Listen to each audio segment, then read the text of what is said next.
તો બીઝેડ ગ્રુપમાં શિક્ષકો પણ એજન્ટ બન્યા હતા ત્યારે સીઆઈડી ક્રાઇમે તમામ સામે હવે તપાસ તેજ કરી છે। જો કે માલપુર તાલુકાના શિક્ષક કલ્પેશ ખાન પણ બીઝેડ માટે કામ કરતા હોય અને તેમનો એક ફોટો પણ સોશિયલ મીડિયામાં વાયરલ થયો હોવાથી TV9ની ટીમ તેમની શાળાએ પહોંચી હતી। અહીં ચોંકાવનારી વિગતો સામે આવી હતી। આરોપી શિક્ષક સતત અને મહિનાઓથી ગેરહાજર છે। શાળાના સ્ટાફને તેમના વિશે કોઈ જ જાણ નથી તેવું જણાવવામાં આવ્યું હતું।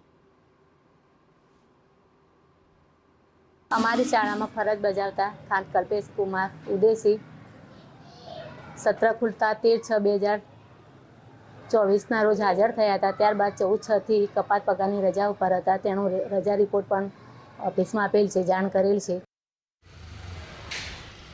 તો હાલ આ શિક્ષક ક્યાં છે તે અંગે કોઈ જાણતું નથી। ત્યારે શાળાના મુખ્ય વિષય એવા ગણિત વિજ્ઞાનના શિક્ષક છેલ્લા કેટલાય માસથી ગેરહાજર હોવાને પગલે બાળકોના અભ્યાસ પર પણ અસર પડી રહી છે।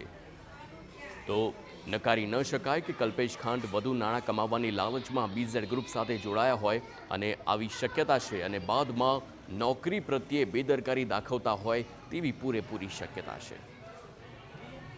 ત્યાંના એક શિક્ષકનું પણ નામ સામે આવ્યું છે। કલ્પેશ ખાટ કરીને જે શિક્ષક છે તે પોતે બીજેડ જે ગ્રુપ છે તેના એજન્ટ તરીકે કામ કરતો હતો। જે 6ઠ્ઠા મહિનાની અંદર આ શાળાની અંદર ગણિત વિજ્ઞાનના શિક્ષક તરીકે પોતે હાજર થયા બાદ આજ દિન સુધી તે માત્ર એક જ વખત શાળામાં આવી અને પોતે કપાત રજા ઉપર ઉતરી ગયેલો હતો। ત્યારે બાળકોના જે અભ્યાસ પર પણ સીધી અસર પડી રહી છે। આજે TV9ની જે ટીમ છે તે શાળામાં પહોંચી હતી અને ત્યાં જાણવાનો પ્રયાસ કર્યો હતો કે આ જે શિક્ષક છે તે પોતે ગણિત વિજ્ઞાન શિક્ષક છે। ગણિત વિજ્ઞાન એટલે મહત્વનો વિષય કહી શકાય, પરંતુ ક્યાંક ને ક્યાંક પોતે જે વધુ પૈસાની લાલચ માટે આ જે બીજેડ ગ્રુપની અંદર જોડાયો હતો। કારણ કે બીજેડ ગ્રુપના જે કૌભાંડની અંદર સામે આવ્યું હતું કે પૈસા એકના ડબલ થતા હતા, જેના કારણે હાલ તો આ શિક્ષક ત્યાં જોડાયો હતો, પોતે એજન્ટ તરીકે કામ કરતો હતો, જેના કારણે હાલ તો જે 6 થી 8, 7 ધોરણના જે બાળકો છે તેના અભ્યાસ ઉપર પણ કહી શકાય કે સીધી અસર પડશે। કારણ કે ગણિત વિજ્ઞાન જે વિષય છે તે મહત્વનો વિષય છે।